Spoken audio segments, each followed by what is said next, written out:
What the heck?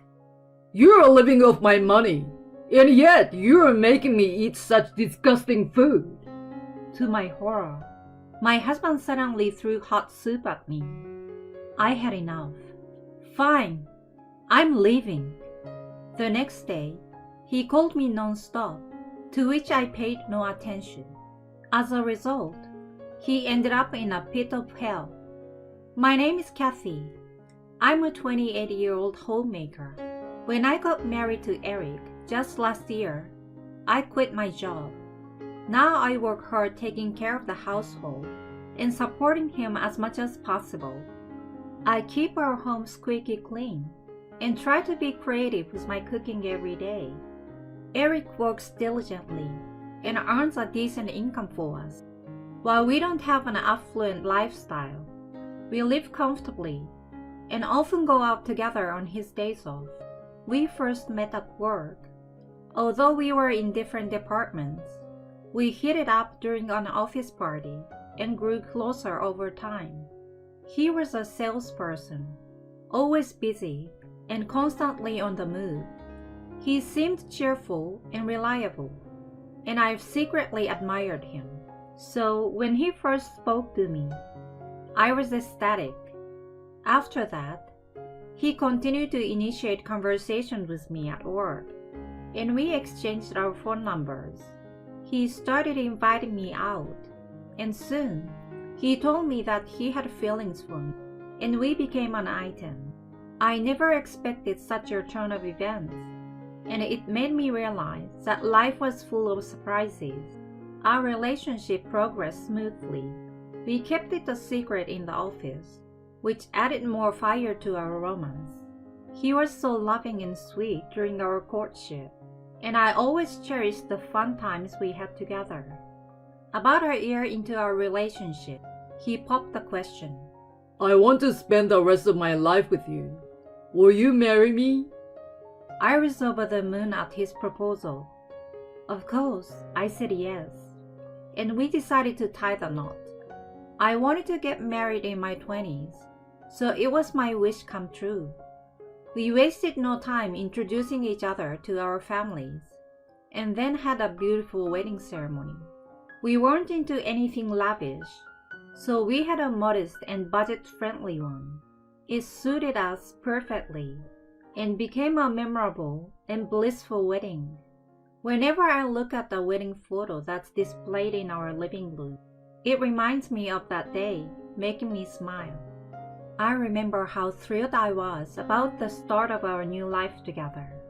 Our honeymoon period was as euphoric as it could be. Even now, after a year of being married, we are so in love, and I have no doubt that we'll continue to have happy days ahead. Though, Eric's been acting strange lately. It's hard to explain, but he doesn't seem interested in having a conversation with me. Even when I try to initiate it, his responses are short and simple. Oh, you're home. I found a good deal on chicken, so I made fried chicken today. Great. How was work? Okay. He doesn't engage in conversation, and I've started to find it difficult to bring up topic. Our dinner table becomes uncomfortably silent. When it's completely quiet, you can even hear the sounds of cars passing by outside. I then turn on the TV while trying to engage him in conversation, but he doesn't seem interested and quickly retreats to his room after eating. As I wash the dishes alone in the kitchen, I wonder what has gotten into him all of a sudden. I'm totally bewildered. Even when I press him to talk, he only gives me vague responses and makes a displeased face. When I get reactions like this, it only makes it even harder to initiate conversations, and I find myself constantly trying to read his mood. Then he starts complaining about my housework. Jeez, what was this dinner? It's too simple. I'm exhausted from working my butt off every day. Give me more meat. Oh, I'm sorry. I thought it might be a good idea to have some fish for a balanced diet, son. He slams the table so hard and cuts me off. I flinch at the sudden outburst of his anger. He glares at me and starts yelling. Don't argue with me! You're living on my earnings! Listen to what I say without question! He shouts with a bright red face. I'm stunned seeing him like this for the first time. What's wrong with you? Why are you getting so angry? God damn it!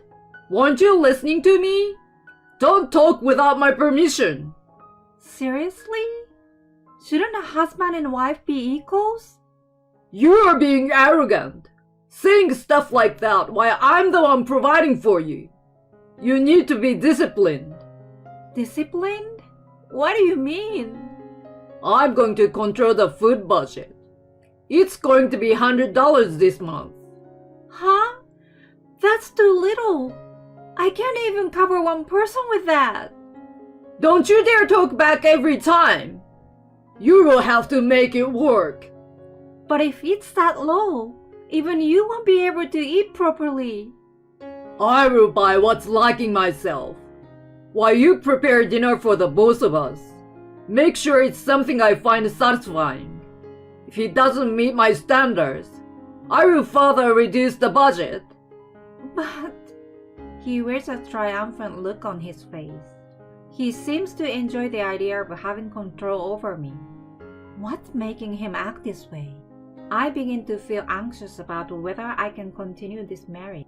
Then, I wonder what will happen when I'm alone. If I end up divorcing him, will I be able to survive on my own? Going back to my previous job isn't an option because it means working at the same company as him. I'm not confident that I could find a new job easily. While I could manage to get by with part-time work, it would be quite challenging. Besides, I can't give up on us before trying to fix whatever the issue is. Even though he has been treating me unpleasantly, I can't just fall out of love suddenly after being together for some time. Also, it's only been a year since we got married, so I don't want to consider divorce as an option just yet. However, his attitude hasn't changed after that. He has been as cold and domineering as ever. I take a radical approach, making sure that we can get by on just $100 for groceries. For instance, I use cheap ingredients like pasta and rice to add more volume alongside meat, and I often make one-pot dishes to increase the portion size. Thanks to these efforts, I'm managing to cut down our food expenses significantly. Even Eric is surprised to see me working so hard to save. I'm amazed that you're doing quite well. Keep it up. He praises me. I wish he could just increase the budget a bit more. I'm afraid that mentioning it might lead to further reduction, so I remain silent and not provoke him. I've also started taking on a side job online during the daytime. Regardless of what happens in the future, I think it would be good to have the ability to earn money on my own. I search for suitable jobs for me and try a variety of them. Among them, there is one where I write articles for a blog. I've been writing about various genres, and it turns out to be something I'm quite good at. There are many introduction type articles, like money-saving tips and recommended movies and plays. Surprisingly, I've been engrossed in it and thought of starting my own blog. So I opted to set up my own blog, even though it cost me some initial money. I write miscellaneous articles, aiming to provide some useful information to the readers. At first, the number of views were obviously low, and it didn't generate any income. Then, it gradually started to attract more readers, and the ad revenue increased. Even earning just a few dollars from my own blog makes me incredibly happy. I've been writing articles non-stop, and before I knew it, I've written hundreds of them. As the number of articles increases, so does the income. Meanwhile, Eric's been coming home later, and there are more days when he doesn't eat dinner at home. So, the time I normally spend on cooking and cleaning up afterward becomes open, which gives me more time to focus on my blog. Having something I can passionately pursue, along with the confidence from earning my own money, reduces my stress. Despite receiving a minimal food budget, I've been managing to provide proper dinners by adding my own earnings. I'm leading a fulfilling life, but my happiness seems to bother Eric. His attitude toward me is getting worse now. You always have that annoying cheerful smile pasted on your face. Unlike you, I work every day, enduring unpleasant situations, you know. Being a full-time homemaker, just doing housework and having a leisurely time seems carefree and nice, huh? But do you understand that you can live this way because of my money? He shouts, his face red with anger. I know better than to provoke him when he's being unreasonable. Yes, I do. I know I can't live without you. If you understand, then stop acting in a way that irritates me. Yes, I'm sorry. When I become more submissive, he gradually improves his mood, and further arguments become less frequent. Sometime after that, I make a discovery when I'm about to do the laundry. It's a receipt from a designer's brand store, found in Eric's pants pocket. What's more, it's for a woman's handbag. I can't fathom what's going on. I certainly haven't received such an expensive bag. That's when it hit me. My birthday is coming up soon. Could it be that he has secretly bought it for me? The thought excites me. Despite his recent cold shoulders, he still cares for me. From then on, I've been using my earned income to add a little extra to our food budget, allowing for more luxurious meals. He seems content, and he happily comments, We've been having some delicious dinners lately. About a week passes, and my birthday arrives. However, when I say good morning, he simply responds with a casual greeting and says nothing more. I wonder if he has a surprise planned for the evening, so I keep quiet. For dinner, I think of making steak and buying some slightly expensive cuts of meat. When he returns home, I prepare the meat and serve it with a nice bottle of bread. Whoa, steak tonight, huh? Even a red wine. This is great. I thought we'd treat ourselves a bit tonight. Good call. Keep it coming. He says that with enthusiasm as he eagerly digs into the steak. But wait, nothing else? I watch in disbelief as he continues eating without saying anything. Then, he seems to notice my gaze and wears a confused expression. What's wrong? Aren't you eating? Oh, well, do you remember what day it is today? He ponders for a moment and then gives up. No, I don't. Was there something special? It's my birthday. Oh, oops, sorry, I forgot. He looks slightly awkward, realizing he has forgotten his wife's birthday. I've been really busy at work, you know. I even forget my own birthday. I don't remember until someone reminds me. So, it's your birthday, huh? Happy birthday! Let's make a toast. He clinks his wine glass against mine. Then he goes back to enjoying his steak. At this moment, I became certain that branded handbag he bought isn't for me. It's for someone else. I made up my mind to hire a private investigator to look into his affair.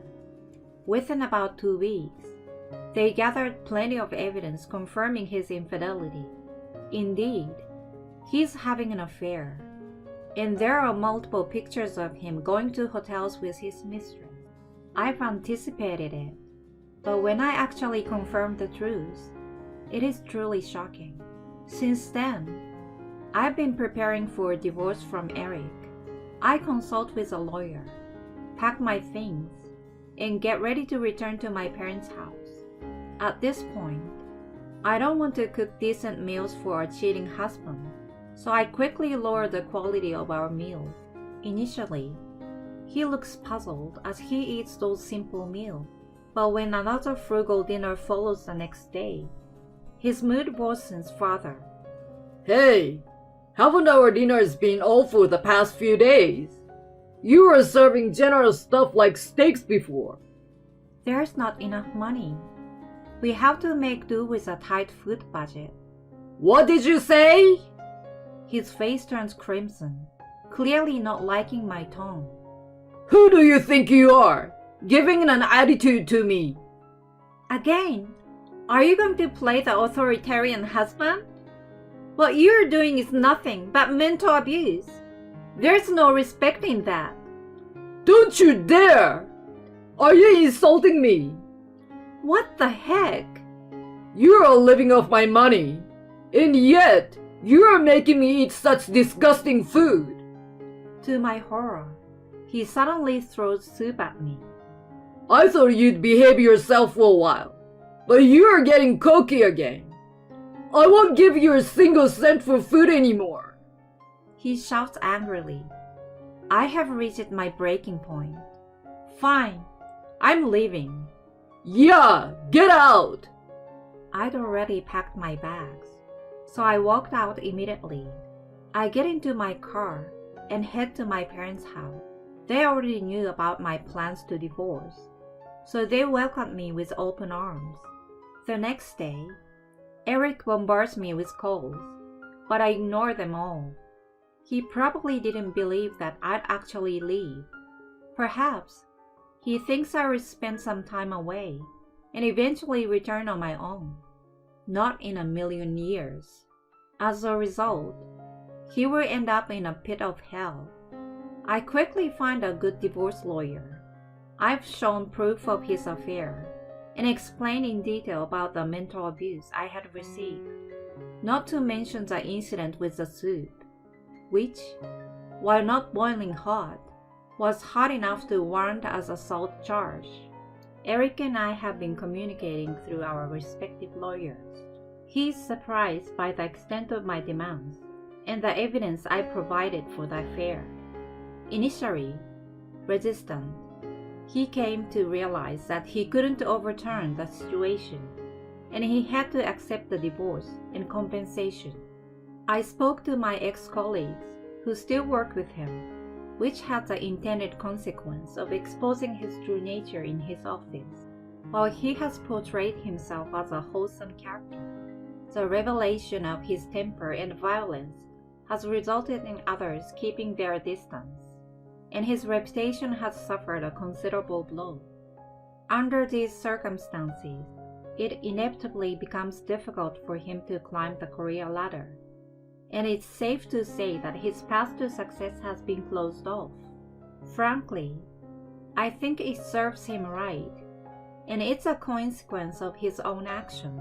By the way, my income from the blog has started to exceed $1,000 per month, and I can now cover the bare necessities of life with my blog earnings alone. In addition to that, I work a part-time job 3 days a week, and with both sources of income, I'm earning around $1,800 steadily. Since I live with my parents, I can save most of it, increasing my assets.